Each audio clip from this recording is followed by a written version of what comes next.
लेकिन केवट मांगी नावने केवट आना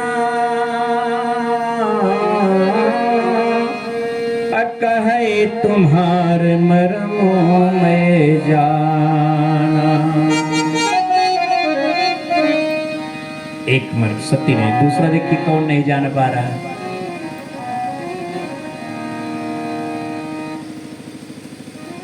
वाल्मीकि रामायण के अनुसार, रामचरितमानस के अनुसार, वशिष्ठ रामायण के अनुसार आता है कि रावण की मां का नाम कैकसी है, सभी जानते हैं। लेकिन बृहद रामायण के अनुसार आता है कि रावण के मां का नाम सुवक्षा। पुलस्त्य ऋषि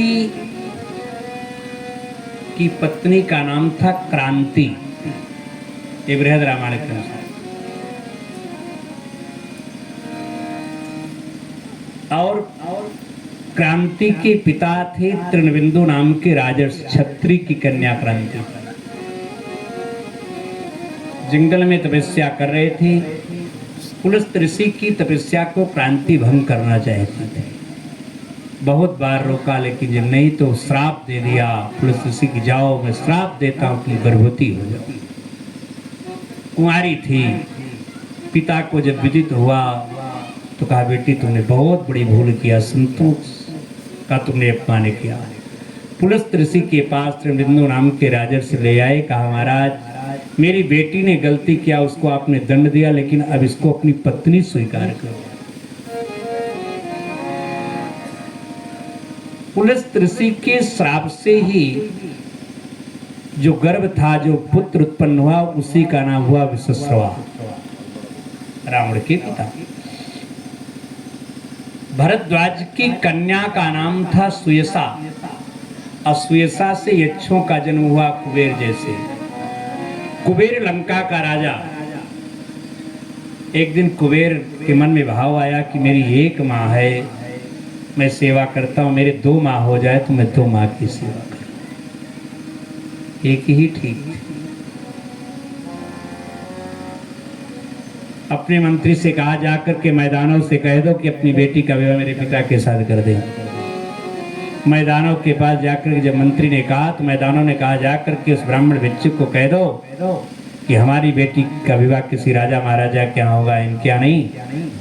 कुबेर को अपमान समझ में आया और सेना लेकर के आक्रमण करके मैदानों को हरा करके मैदानों की कन्या सुवक्षा को ले आकर के अपने पिता को अर्पित कर दिया। उसी से राक्षसों का जन्म। आज लोग कह देते हैं ना कि हमको कन्या से मतलब है, उसके माता पिता घर द्वार से, तो थोड़ी कुल खानदान से मतलब है। ये बहुत बड़ी लोगों की भूल है, बहुत बड़ी भूल है। हम तो ये कहता हूं कि कन्या बाद में देखो, कुल खानदान पहले देखो। इसके कुल खानदान का चरित्र कैसा रहा पहले का। कुछ न कुछ तो बच्चों के ऊपर प्रभाव पड़ता ही है कुल खानदान का, और 90% तो माता का चरित्र का प्रभाव पड़ता है। चाहे लड़का हो चाहे लड़की हो, दोनों का। अगर माँ अच्छी है तो बच्चे अच्छे निकलेंगे, माँ अगर गड़बड़ है तो फिर बड़ा मुश्किल। 4 शत्रु हैं, ऋण करता पिता शत्रु, माता च व्यभिचारिणी, रूपवती भार्या शत्रु, पुत्र शत्रु अपंडितः। जो पिता कर्जा लेकर के खाए, खूब बढ़िया रबड़ी खाए और मर जाए तो बेटा कर्जा भरे। पिता नहीं था, शत्रु था। नमक रोटी खाओ लेकिन बेटे को कर्जा दे करके मत मरो। अब वो अपना जीवन जिए कि तुम्हारे कर्जा भरे। अगर मां चरित्रहीन है, व्यभिचारिणी है, तो बेटा कभी सिर उठा करके नहीं चल सकता। ऋण करता पिता शत्रु, माता च व्यभिचारिणी, रूपवती भार्या शत्रु। बहुत सुंदर पत्नी मिल जाए तो भी शत्रु है। लेकिन आजकल लोग गोरी चमड़ी देखते हैं, करिए ही नया। स्त्री का चरित्र और सुंदरता नहीं है। स्त्री का सुंदरता क्या है? स्त्री की सुंदरता उसका चरित्र है। अगर बहुत सुंदर हो और चरित्रवान स्त्री नहीं है तो उसका सारी सुंदरता व्यर्थ है। सुंदर तो वैश्याएं भी श्रृंगार करके कोठे पर खड़ी रहती। और बेटा अगर मूर्ख है, अंगूठा छाप, तो समझ लो तुम्हारे पूर्व जन्म का शत्रु था। इस जन्म तुम्हारा बेटा बनकर के आया बदला लेने के लिए तुमसे। ऋण करता पिता शत्रु माता च व्यभिचारिणी, रूपवती भार्या शत्रु पुत्र शत्रु अपंडिता। चार शत्रु हैं।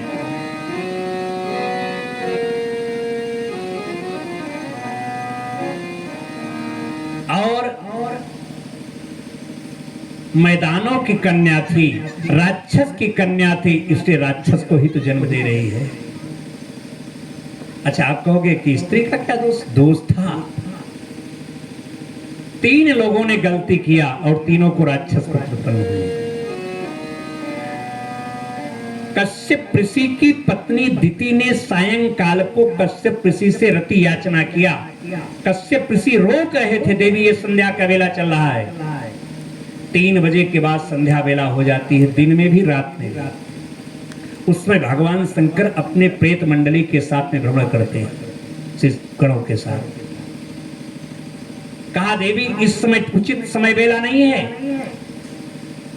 लेकिन जब नहीं मानती है देवी दिति, तो भगवत इच्छा मान करके उसके कामज्वर को कश्यप ऋषि ने समाप्त किया। लेकिन कश्यप ऋषि ने कहा देवी पुत्र तो होगा, लेकिन तुमको राक्षस पुत्र होगा। क्योंकि सायंकाल को जो गर्भाधारण होता है वो पुत्र राक्षस ही पैदा होता है, मानव पैदा ही नहीं। एक गलती कश्यप ऋषि के द्वारा हुआ, दिति के द्वारा। दूसरी गलती विश्रवा की पत्नी स्वच्छा या कैकसी के द्वारा हुआ। कैकसी ने सायंकाल को ही विश्रवा से रति याचना किया तो राक्षस रावण जैसे। और तीसरी गलती, सायंकाल को राजा दशरथ कैकेयी के महल में जा रहे थे तो राम को वनवास हो गया। सांझ समय सानंद निभ गए कैकेयी गए। सायंकाल को काम के वशीभूत होके कैकेयी के महल पे, या घर में कोई मंगल कार्य हो तो उस समय ब्रह्मचर्य का पालन करना चाहिए, दूर रहना चाहिए। इसलिए हमारे यहाँ तो इतना भी विचार था कि कब जाओगे तो पुत्र होगा, कब पुत्री होगी, नहीं तो छक्का भी पैदा हो जाता है। ये माता पिता की ही गलती है। हमारे यहाँ उस पर भी मुहूर्त विचार है। आज लोग न शास्त्रों को पढ़ते हैं। सूर्य पुराण पढ़ो तो मिलेगा आपको, मैं ग्रंथ भी बता दे रहा, सूर्य पुराण पढ़ो तो मिलेगा। और न हम लोगों से लोग कभी जानकारी करना चाहते हैं, पूछते नहीं। कभी संतों के पास बैठ करके, विद्वानों के पास बैठ करके विचार ही नहीं करते, पूछते नहीं तो कैसे होगा? इस पर विचार करना चाहिए, जानकारी करना चाहिए हर विषय की। लेकिन लोग दूर भागते। इतना दिन हमको आए हो गया, एक व्यक्ति नहीं आया महाराज कुछ जिज्ञासा है, कोई पूछने नहीं आया। क्योंकि मैं देख रहा हूँ सब इतने यहाँ विद्वान हैं कि कुछ जानने नहीं चाहते।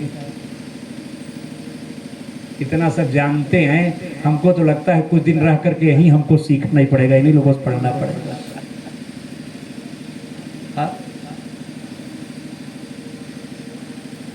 विचार करिए। इसलिए रावण जो है, रावण का जब जन्म हुआ, खरदूषण का जन्म हुआ, कुंभकर्ण का, विभीषण का, और तीनों भाई उग्र तपस्या किए। रावण ने अमृत का वरदान मांगा लेकिन अमर नहीं हुआ। कुंभकर्ण ने जागने का वरदान मांगा लेकिन वो भी नहीं, मरने सोने का वरदान मिल गया। अब विभीषण ने भगवान के चरणों में भक्ति मांगा तो अजर अमर हो गया। जो अमृत मांग रहा था वो मर गया, और जो भक्ति मांगा वो अजर अमर हो गया। अश्वत्थामा बलर्व्यासो हनुमानश्च विभीषण कृपा परशुरामश्च सत्य चिरंजीव है। 7 चिरंजीवी है। विचार करिए, इसकी भक्ति जरूरी है। गोस्वामी तुलसीदास ने विभीषण के लिए लिखा है इसलिए कि गए विभीषण पास पुनि कहे पुत्र बर मांग अत्य ही मांग सि भगवंत पद कमल अमल अनुराग। रावण क्या कह रहा था? हमें काहू के मरई न मारे कानर मनुज जात कोई मारे। हमें काहू के मरई न मारे कानर मनुज जात कोई मारे।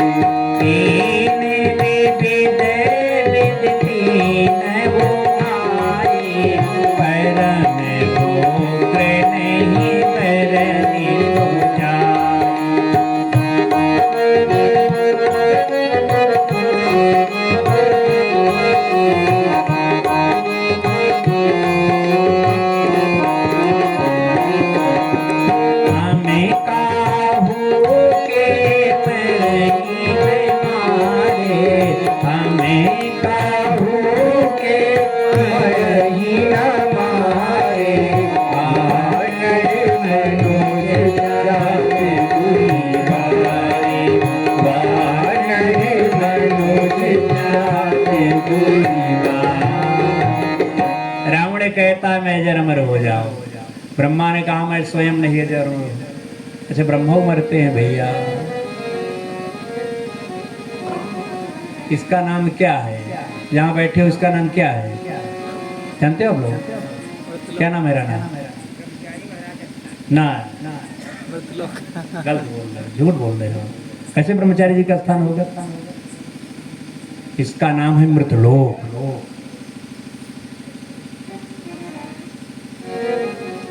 ये हम इस स्थान का नहीं कह रहा हूं, ये पृथ्वी का नाम ही है मृतलोक। तो जब मृतलोक है तो यहाँ अमर लोग कहाँ हो पाओगे? सब अपना अपना रिजर्वेशन करा के हम आप आए हैं। उसमें डेट सन अलग अलग पड़ी है। बस ये जान लो मरना सबको है। जितने आए हो सब मरोगे। अब कहो महाराज यही कथा सुना होता हमारा इन बरे का। हाँ अरे कथा सुनोगे तो भी मरोगे, नहीं सुनोगे तो भी मरोगे। जो आए वो भी मर गए, जो हैं वो भी मरेंगे, जो आएंगे वो भी मरेंगे। क्योंकि इसका नाम है मृतलोक। जब मृतलोक है तो फिर अमर होने का वरदान काहे मांग रहे हो भाई? रावण सोच रहा है कि मैं अमर हो जाऊं। अच्छा राक्षस मरने से बड़ा घबराते हैं। हाँ जितना सब वकील की बुद्धि ना हो तो उतना एक चोर की बुद्धि होती है। बड़ा बुद्धिमान होती चोर। अच्छा इतना बुद्धिमान न होते तो दूसरे घर में चोरी कर लिया वही कौन मजाक का। हाँ बड़े बुद्धिमान होते हैं। अब बताइए अपना जान जोखिम डाल करके घर में घुस जाते हैं और सामान उठा के लेके चले आते हैं तो मामूली हिम्मत क्या उनकी बुद्धि। राक्षस सब अमृत का वरदान मांगे। भस्मासुर भी नहीं मरना चाहता था, तारकासुर भी नहीं मरना चाहता था। तारकासुर ने कहा ब्रह्मा से कि जो भगवान मैं अजर अमर हो जाऊं। ब्रह्मा ने कहा नहीं। तो कहा जो भगवान शंकर के वीर से पुत्र उत्पन्न हो वो हमको मर्दन करे नहीं तो न मारे। क्योंकि जानता है शंकर जी की पत्नी सती मर गई हैं। अब वो विवाह करेंगे नहीं, विवाह करेंगे नहीं तो पुत्र होगा नहीं, पुत्र होगा नहीं तो मैं अजर ही मरतू हूँ। इतना दिमाग लगाया सोच है। हाँ इतनी लंबी सोच। हम लोग तो मरने से नहीं घबराता हूँ। कफन लेकर के चलता हूँ। कल मरना है आज ही मरना आए को डर मरने के डरना है। हाँ? हम तो कभी नहीं घबराता हूँ। सब जीवन देख लिए 48 साल पूर्व में। 48 साल मेरी आयु है। 48 साल में हमने सब देख लिया। आनंद है, कोई टेंशन नहीं। जो लोग बुढ़ापा में करते हैं तो मैंने जवानी में करके बचपन में करके देखा। भजन करके देख लिया। यमुना जी किनारे रहते थे, अन्न छोड़ करके यही 2 बूब खा करके रहते थे। 42 किलो मेरा वजन हो गया था, शरीर सूख गई थी, बस हड्डी हड्डी मात्र बची थी। इसलिए इससे मत डरो। जहां एक चीज है, जब तक जियो तब तक भजन करते रहो। अगर मनुष्य का शरीर मिलने के बाद भजन नहीं हो रहा है तब जीवन व्यर्थ है, तो मर जाना अच्छा है। हम हजार वर्ष तक अगर संतों ने शरीर को रखा तो रखने का एक ही कारण है, इस शरीर से भजन करो। इस शरीर पाने के बाद अगर भजन नहीं हो रहा है तो जीवन व्यर्थ हो जा रहा है। जन्म तेरा वातन बीत गयो, कबहू न कृष्ण गयो। फिर किस काम का है ये जीवन?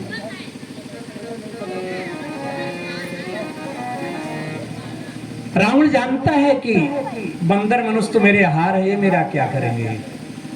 वाल्मीकि रामायण में आया है कि रावण एक नरबली प्रतिदिन लंका में दिया करता था। नरबली। अब बताइए, पाराशर स्मृति में आया है,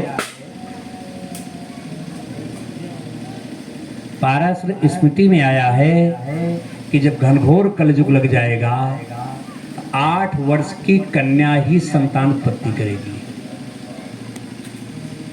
ये समझ लो। और मनुष्य की 16 वर्ष आयु रह जाएगी। मनुष्य इतने छोटे हो जाएंगे कि चने का पेड़ का फल लग्गी से तोड़ेंगे, डंडे से। 20-20 वर्षों तक आसमान से बूंदी नहीं टपकेगी, लोग पानी के लिए तड़प तड़प करके मर जाएंगे।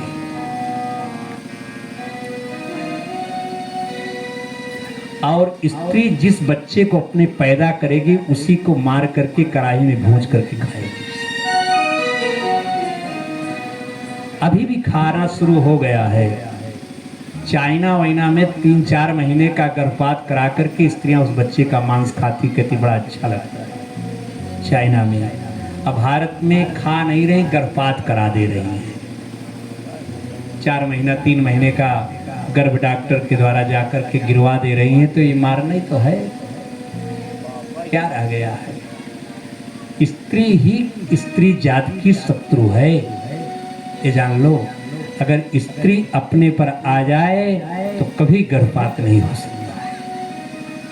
ये नहीं समझती हैं कि हमको कन्या से घृणा हो रही है, तो अगर हमारी माँ ऐसी की होती तो हम आज कहाँ रहते।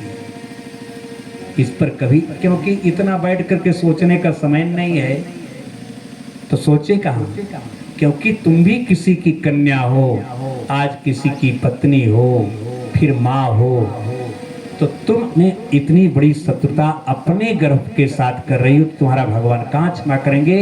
इसलिए वो नारी 7 जन्मों तक बाँझ रहती है। इसके बाद ये लिखा गया है पारस में, पढ़ लेना उठा करके। पारस में ग्रंथ भी बता देता हूँ, इसलिए पढ़ोगे तो उसमें लिखा गया है इस बार तो भले उसको संतान है, इसके बाद जब जन्म मिलेगा तो 7 जन्मों तक वो बाँझ रहेगी, पुत्र पुत्री का मुख नहीं देख सकती।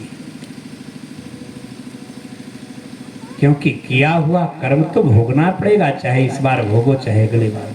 किया हुआ कर्म या स्वतः व्यक्ति भोगता है, नहीं तो उसका पुत्र भोगता है। अब पुत्र नहीं तो नाती भोगता है, भोगना अवश्य, बचना नहीं। इससे बचना नहीं है, भोगना अवश्य पड़ेगा। बोलो भक्त वत्सल भगवान की।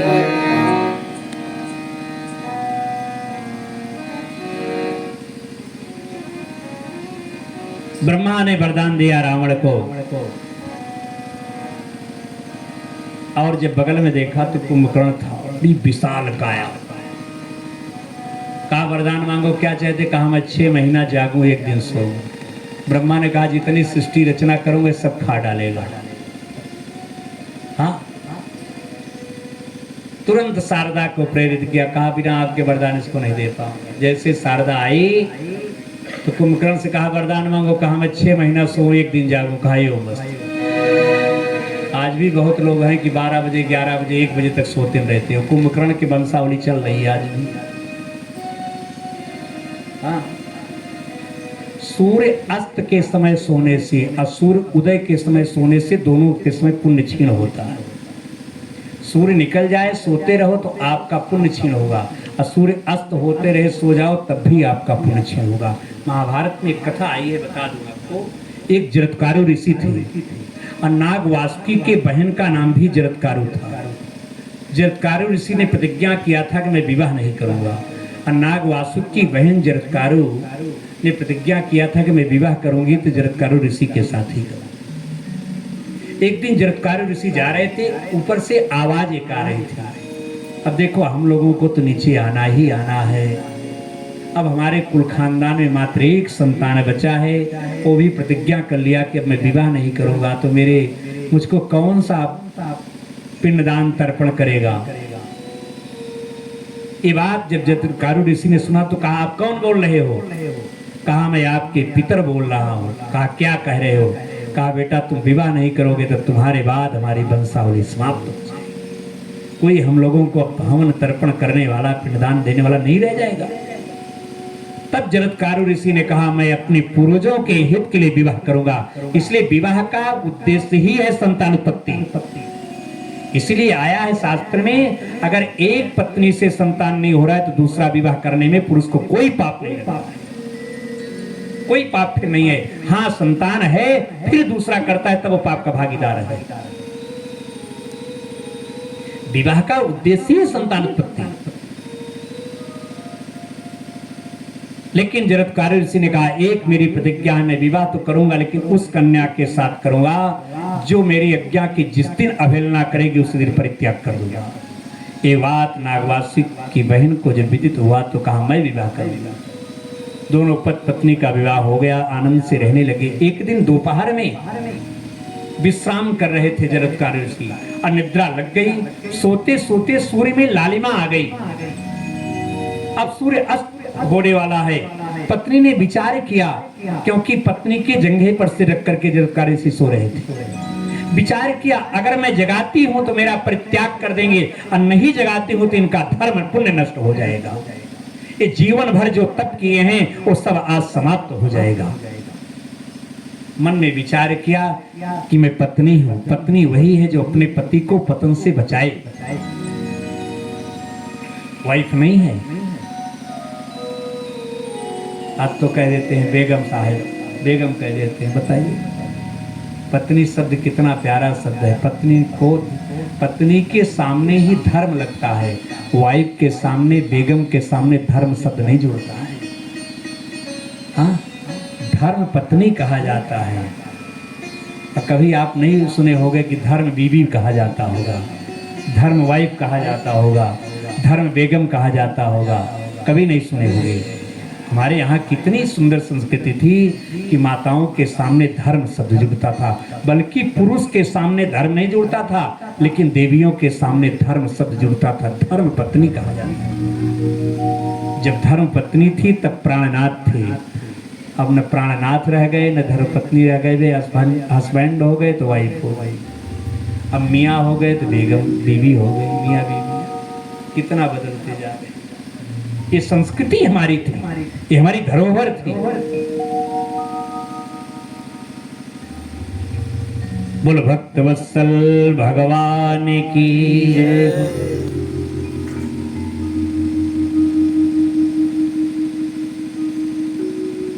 कुंभकर्ण को जब देखा तो कहा, जितना सृष्टि रचना करोगे सब खा डालेगा। तुरंत शारदा को प्रेरित किया। शारद प्रेरिता सुमत भेरी, मांगे नींद मास खट की 6 महीने सोए। हाँ, जरत्कारु ऋषि कर चर्चा करें। जरत्कारु ऋषि को जैसे जगाया, आंखें लाल क्रोध के मारा। कहा, तुमने मुझको जगा दिया। कहा, प्राणनाथ मैं तो इसलिए जगाई कि सूर्य अस्त हो जाता तो आपका पुण्य क्षीण हो जाता। कहा, मैं सोता रहता सूर्य डूब जाता, इतनी सूर्य की हिम्मत थी। दिग्बलम क्षत्रिय बलम ब्रह्म तेजो बलम। कहा, जब तक मैं सोता तब तक सूर्य को प्रकाश देना पड़ता, और जब मैं सो करके उठ जाता तब सूर्य अस्ताचल की तरफ जाता। ये हमारे यहाँ संत थे ऐसे। ये भारत भूमि है, यहाँ ऐसे ऐसे महापुरुष हुए कि 3 आचमन में समुद्र को पान करने में सामर्थ्य रखते थे।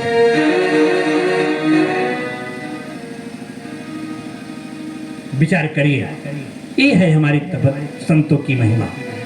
लेकिन एक बात कहूँ, ये तो संतों की बात है, हमारे आपके लिए लागू नहीं होता है कि सूर्य अस्त हो जाए सायंकाल को हम सोते रहें, सूर्य निकल जाए। आजकल तो देर तक सोने की एक बहुत बढ़िया से एक प्रथा चल गई है। कहूँ 1 बजे रात तक मोबाइल देखेंगे और 9 बजे दिन तक 10 तक सोएंगे।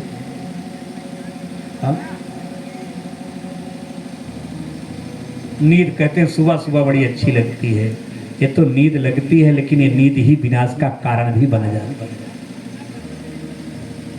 सुबह को कहा गया है ब्रह्म वेला, प्रभात वेला कहा गया है।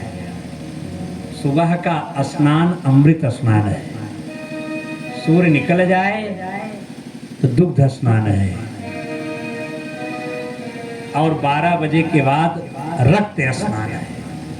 वो पानी नहीं और रक्त के समान स्नान हो जाता है। इसलिए जितना ही सुबह आप उठ जाओ उतना ही अच्छा है, स्वास्थ्य के लिए भी और धर्म कार्य के लिए भी।